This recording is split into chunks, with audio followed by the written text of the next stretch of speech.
November 19ರಂದು ಜಿಲ್ಲೆಯ ಎಲ್ಲ ನ್ಯಾಯಾಲಯಗಳಲ್ಲಿ ಲೋಕ್ ಅದಾಲತ್ ಆಯೋಜನೆಯಾಗಿದೆ. ರಾಜಿ ಸಂಧಾನದ ಮೂಲಕ ಪ್ರಕರಣಗಳನ್ನು ಇತ್ಯರ್ಥಗೊಳಿಸಿಕೊಳ್ಳಿ ಎಂದು ನ್ಯಾಯಾಧೀಶರಾದ ಎಸ್.ಬಿ. ರೆಹಮಾನ್ ಹೇಳಿದರು. ಲೋಕ್ ಅದಾಲತ್ನಲ್ಲಿ ಒಪ್ಪಂದವಾದ ಪ್ರಕರಣಗಳಿಗೆ ಯಾವುದೇ ಮೇಲ್ಮನವಿ ಸಲ್ಲಿಸಲು ಅವಕಾಶಗಳಿರೋದಿಲ್ಲ ಎಂದು ಅವರು ಸ್ಪಷ್ಟಪಡಿಸಿದ್ದಾರೆ.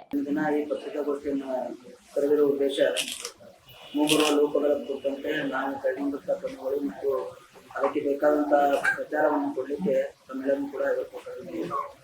ಮೊದಲೇದು ಒಂದು ಸ್ಪಷ್ಟಪಡಿಸಬೇಕಾಗಿದೆ ಏನಂದರೆ, ಮೊದಲು ನಮ್ಮ ಕರ್ನಾಟಕ ಲೀಗಲ್ ಸರ್ವಿಸ್ ಅಥಾರಿಟಿಯಿಂದ ಲೋಕ್ ಅದಾಲತನ್ನು 12/9/2026 ಮಾಡಬೇಕಾಗಿತ್ತು.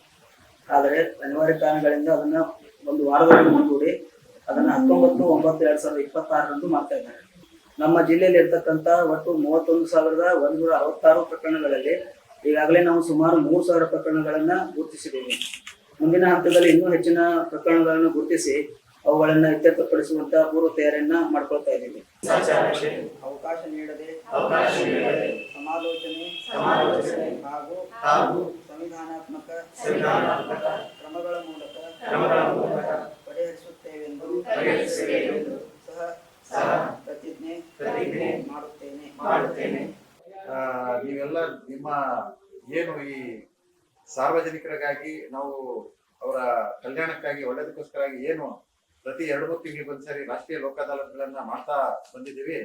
ಅದಕ್ಕೋಸ್ಕರ ನಿಮ್ಮ ಕೋಆಪರೇಷನ್ ಮುಂದುವರಿಬೇಕಂತ ಹೇಳ್ಬಿಟ್ಟು